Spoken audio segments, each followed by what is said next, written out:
this lecture, we are going to learn about J.J. Thomson experiment, photoelectric effect and its characteristics, important definitions, effect of potential difference on photoelectric current, Einstein's photoelectric equation, photocell and its application, and what are photons. J.J. Thomson experiment.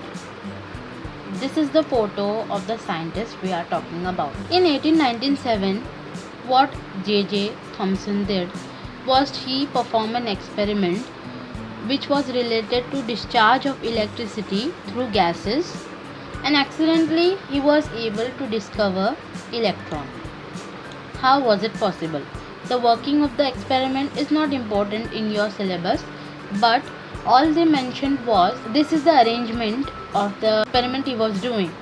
So while he was performing the experiment, when he irradiated the surface by certain light, there was some release of some amount of particles from cathode towards anode. Now he started thinking, what was these particles called?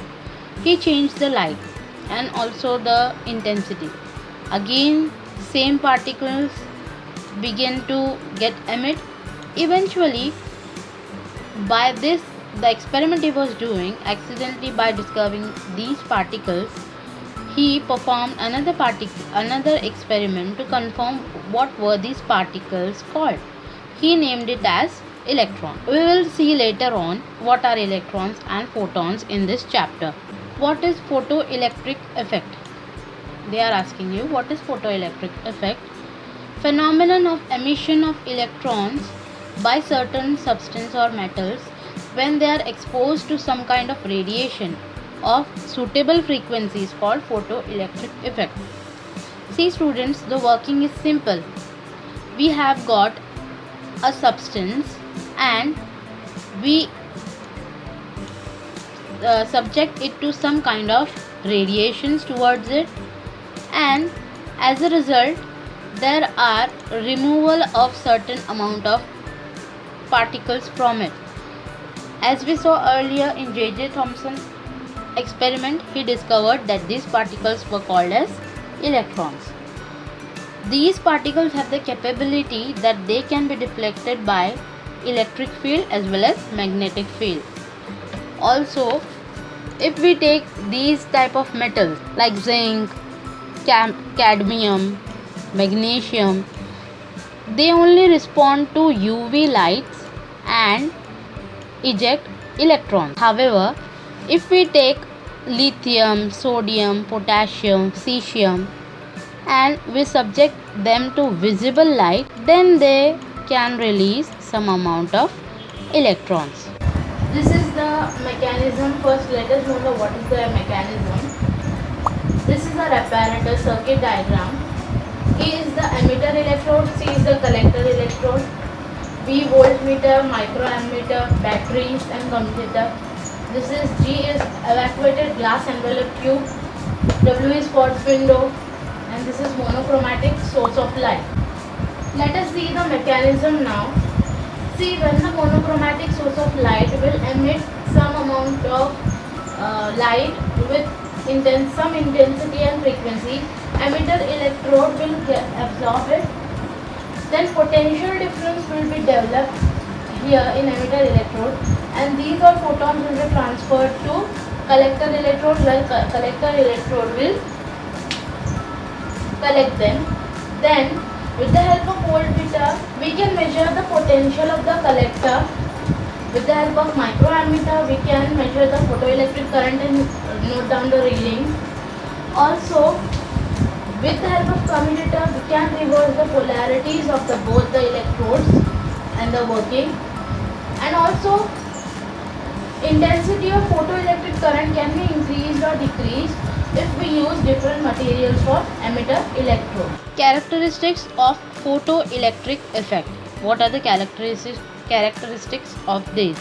This is an important answer, so you must remember to learn it compulsorily.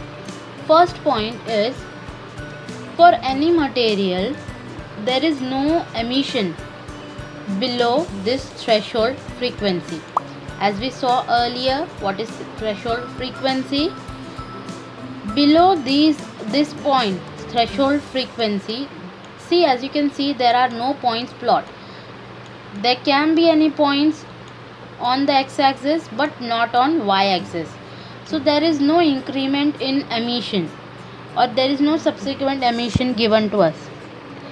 For given material, frequency of incident radiation, that is after the threshold frequency, photoelectric current which is released is directly proportional to photoelectric current is directly proportional to what is the intensity of light we are subjecting it to. As much as we can, if we increase the we can increase the intensity of the light, and so will be the photoelectric effect will increase. As how much intensity we increase, there will be that much number of photons released, and hence there will be that much amount of photoelectric effect generated. They are all interrelated. After this threshold frequency, the kinetic energy of the electrons keep on increasing, but it is independent of what intensity of radiation we are providing. See students, I told you that photoelectric effect is directly proportional to intensity, but not the speed of the photons. So they are independent of the intensity of the light. The emission of photoelectron is continuous process. It is continuous until and unless the whole round doesn't get completes. It will keep on completing itself, and until and unless every bit of the photons doesn't get released from the emitter after the threshold frequency. Suppose there is a light incident on a photosensitive material and there is emission of electrons. So this light, it has some threshold wavelength. The material which emits electron from its surface is known as photosensitive material. In its name it has photo. Photo means light. As you can see here in this diagram, there is a diagram where all the points on the x-axis were on the x-axis. Then there comes a point after which the reading starts increasing. This is the point which is known as threshold frequency, and this is depicted by epsilon naught. This is the frequency, minimum frequency of incident radiation required to release the photoelectron from the material is known as threshold frequency.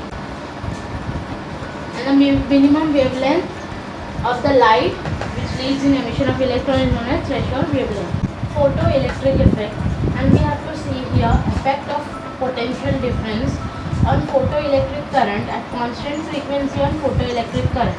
What is the effect of constant frequency of photoelectric current? The photoelectric current is having constant frequency. None of the frequency is getting changed.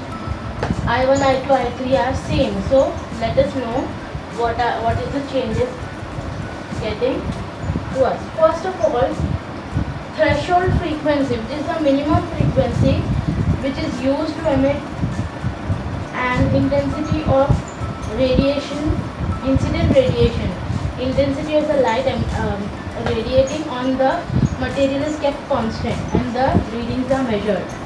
First of all, what happens is the potential of the collector plate will be increased, and it will increase in photoelectric current, right? Because collector plate will emit more and more photons from it. Then the collector plate is bombarded with positive potential. Then the readings are measured. It reaches a point after which the readings becomes constant and there is no change after that. Even after the reversing key is reversed, then also the readings becomes constant.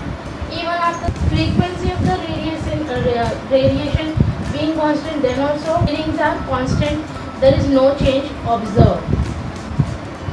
Here we will see what is the effect of potential difference on the current at different frequencies. The light now incident on the material is of different frequency, and the numbers and the the numbers and intensity would also change. First is for the same light is incident with same intensity, but there are different frequencies of light used. Also, saturation state is also obtained. Saturation state is the state after which the values becomes constant. So this is the state. When the stopping potential is increased, it becomes more negative. When the frequency of the incident radiation, frequency of the radiations is above the threshold frequency, this happens. Saturation current is basically the current where all the electrons are received and there is no, and the photoelectric current is the maximum and there is no more photons left to emitter collect. So this is known as saturation current. Einstein's photoelectric equation. In 1905, based on Planck's theory, see this is the guy we are talking about. Based on his theory, Einstein derived photoelectric equation and he showed a tongue. Sorry, I meant to say that he just modified the theory and put out his characteristics of photoelectric effect. What he assumed was, Einstein imagined that when some amount of radiation are subjected to the emitter plate, actually what happens inside is the electrons and photons, they collide with each other, and so photon, as you know, it has h nu, so this h nu get transferred to electrons. Some part of energy is used to liberate what electrons we are liberating from the surface, while some parts are provided so that the electron could move in some speed after getting removed from the emitter plate. There are different amount of energy required to do so, as not always all the electrons would be present on the surface.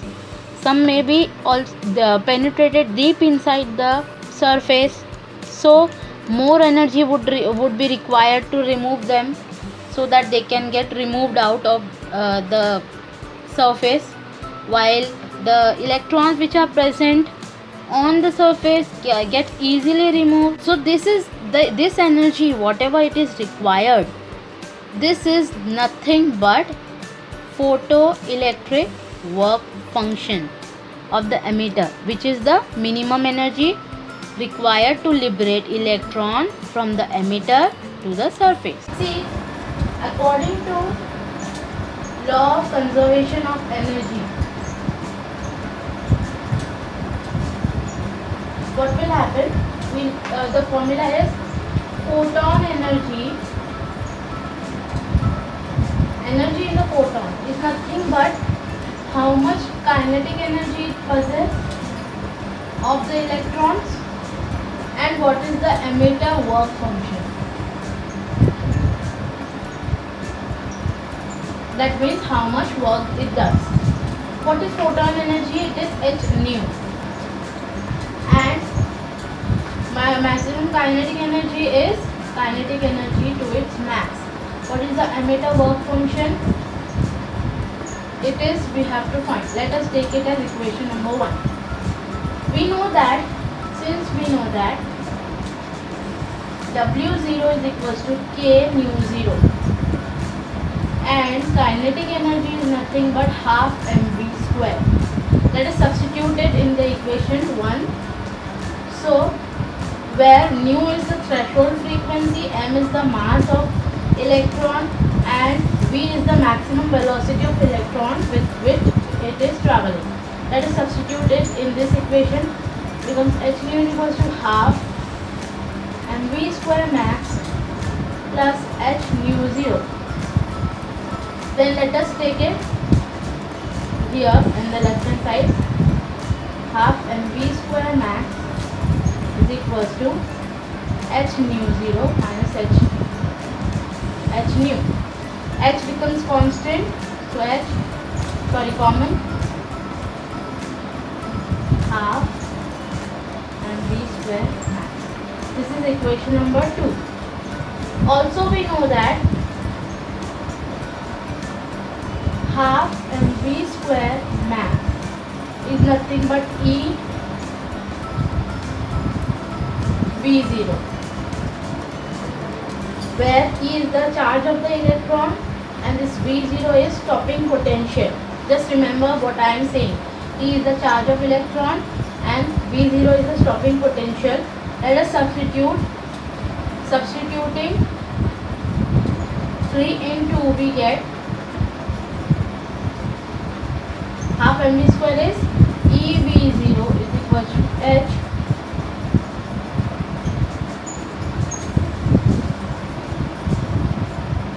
V minus mu 0 becomes equation number 4. This equation 2 and equation number 4 both represent Einstein's photoelectric equation. Photoelectric cell, it is a cell which converts light energy into electrical energy. Let us see what is the first apparatus. See, this is the cathode, this is anode, evacuated glass, this is the evacuated glass tube, these are the platinum wires, batteries, rheostat, microammeter. Let us see the working. First, when light is incident on cathode, it will start emitting photoelectrons to anode, where photoelectrons are attracted by anode. They are received by anode. Electrons run in the external circuit. There will be more current produced if there are more photoelectrons, where microammeter will measure the intensity of the current. Simple, this is the only working which is given to you. Burglar alarms. These alarms are installed in a house for protection. How do they do their job?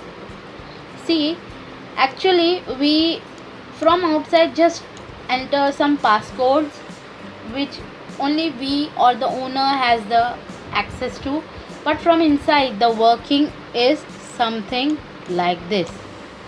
What happens is, there is a beam of infrared light. This is just a rough diagram which I got from the net, which is invisible to the human eye obviously, which flows continuously in the cell. But when a person comes in this path, the whole circuit gets broken up, and so there is alarm.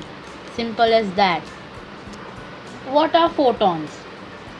When an atom absorbs or emits light, the energy transfer occurs in some discrete lumps or packets of energy.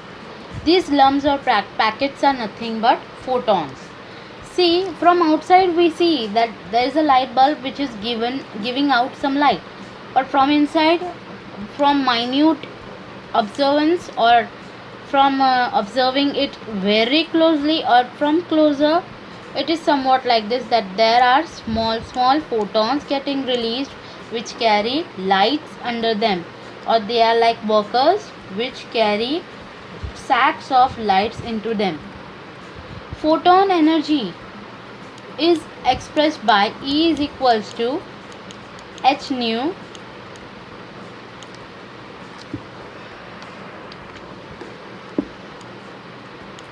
which can be also written as h c upon lambda, since we know that nu is equals to c upon lambda, correct?